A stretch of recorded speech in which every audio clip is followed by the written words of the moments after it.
Magandang araw mga kasimple. This day, another blessing. Ayan nga, nag-ready ako para pumasok mga kasimple. Ayan, ready na tayong pumasok. Let's go!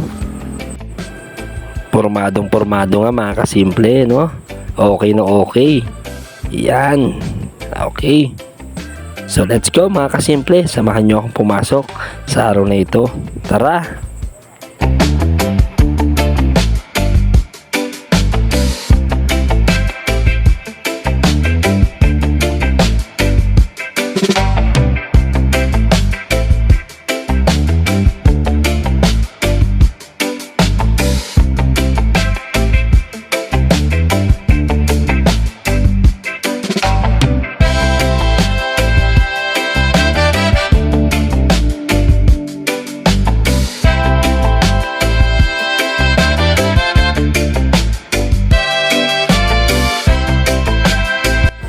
Ayan nga mga kasimple, habang binabayin-bayin natin ang daan patungo sa paaralan, napakainit na ng panahon, medyo sinipon nga ni ako, kaya ayun, barado ang ilong, di makahinga, parang huminga lang ako sa bibig, parang ngungu.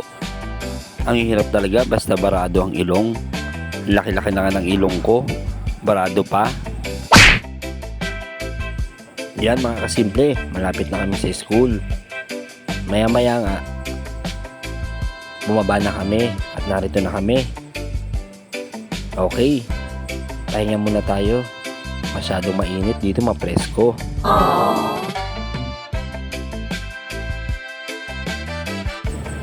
Maya nga kasimple, ako nag-picture muna. Yun pala, video pala. What? Mali pala, tinuloy ko na. Sabi ko nariyan na eh. Habang nagpapahinga, kinukuha na ng video, nautusan kami maglinis. Kaya ayan, impormado yung estudyante, linis muna. At yan nga mga kasimple, hanggang dulo yan yung lilinisin namin mga salamin. Naatasan ako sa kabila, yung kasama ko naman sa kabila. Ayan, sabi ko, ma'am, kayang-kaya namin tapusin yan sa loob ng 2 oras. Wow. What? Di wow. At ayan nga mga kasimple, nangubad na ng polo, baka pawisan. Dahan pa umaakyat, medyo nahihiya pa sa camera, mahihain kasi, pero makapal naman ang mukha. Ba't ganon? Yung iba photogenic pagdating sa picture, ako kahit kailan never ako naging photogenic. At ayan nga mga kasimple, nalinis na namin mula dyan hanggang dulo. Yan, malinis na. Okay.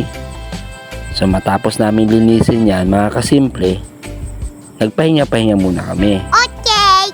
Yan. At ang kasama ko, yan si classmate. Classmate, kaway ka naman dyan. Umapprove na lang. Okay na raw yun. Bye bye. At matapos nga, umuwi na kami. Habang binabaybay nga namin na ang pauwi sa amin, nagkwentuhan muna kami ni Mrs. Kaya lang hindi magkaintindihan kasi nga malakas ang hangin.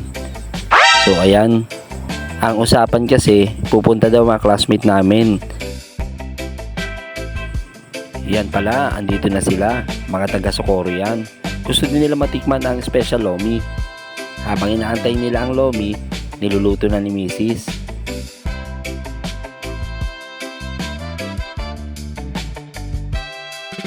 Nang matapos nga maluto, ayan, naka-ready na. So kumakain na sila. Tara, kain tayo mga kasimple. Nang matapos nga nilang kainin, nagaya na agad sila umuwi kasi may nag-aantay daw sa kanila. So mga classmate, maraming salamat sa inyo ha, sa inyong suporta at sa pagtangkilik. Huwag sana kayong sumawang magsuporta sa amin. God bless you.